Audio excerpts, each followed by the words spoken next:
భగ్గున మండిపోతున్న ఎండల్లో చిద్విలాసంగా నిలబడి నీడనిచ్చే పచ్చని చెట్టు ధైర్యాన్ని పుచ్చుకుని వెన్నపూసలాంటి చల్లదనం మరియు మెత్తదనం అనుభూతిని కలుగజేస్తూ ఏప్రిల్ 19 నుండి 29వ తేదీ వరకు అంటే 10 రాత్రులు 11 రోజుల పాటు సాఫీగా సాగిన మన జ్యోతిర్లింగ యాత్ర శ్రీ సాయిరామ్ గారి అనుభవం, నాయకత్వం, సమయపాలనకు నిదర్శనం.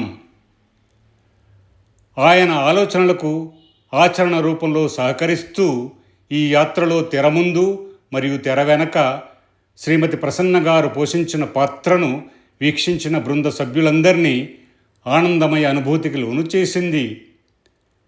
ఆమె పలకరింతలో చిరునవ్వు, అందరినీ ఆత్మీయంగా చూసుకునే తీరు ఈ యాత్రకు మరింత శోభను తీసుకొచ్చింది.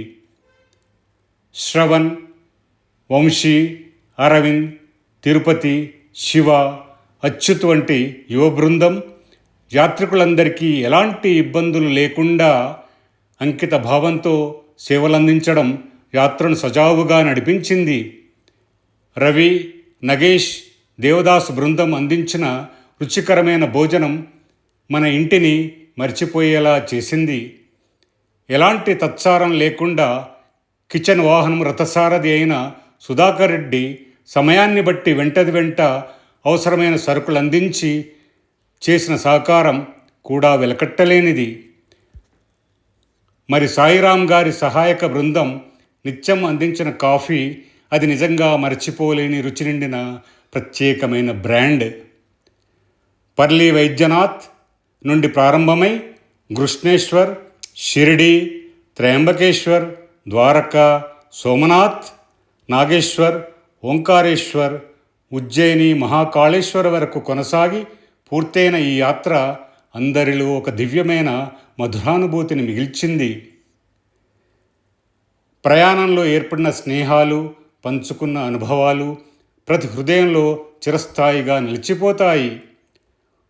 ఓపికతో అందరి ఫోటోలు తీస్తూ ఎప్పటికప్పుడు యాత్రా స్థలాల విశేషాలను వాట్సాప్ గ్రూపు ద్వారా అందించిన నాగభూషణం గారి సేవాభావం, అన్నపూర్ణ సౌమ్యాజుల గారి సాహిత్య రుచులు, ఉజ్జయిని మహాకాళేశ్వర ఆలయ శిఖరంపై ఉదయం పూట ధ్వజారోహణను అంటే జెండా మార్చడాన్ని వీడియోలో బంధించి అందరూ మేము కూడా చూశామన్న భావనను కలుగజేసిన ప్రసాద్ గారి చొరవ, గుజరాత్లోని కెవాడియాలోని స్టాచ్యూ ఆఫ్ యూనిటీని చూడడానికి వెళ్తూ పఠాన్ ఫామ్ హౌస్ ప్రాంగణంలో మధ్యాహ్నం చెట్ల కింద భోజనాలు చేయడం మరియు తోటి యాత్రికులు ఒకరికొకరు పంచుకున్న ఆప్యాయతలు ఈ యాత్రను మరింత ప్రత్యేకంగా మార్చాయి.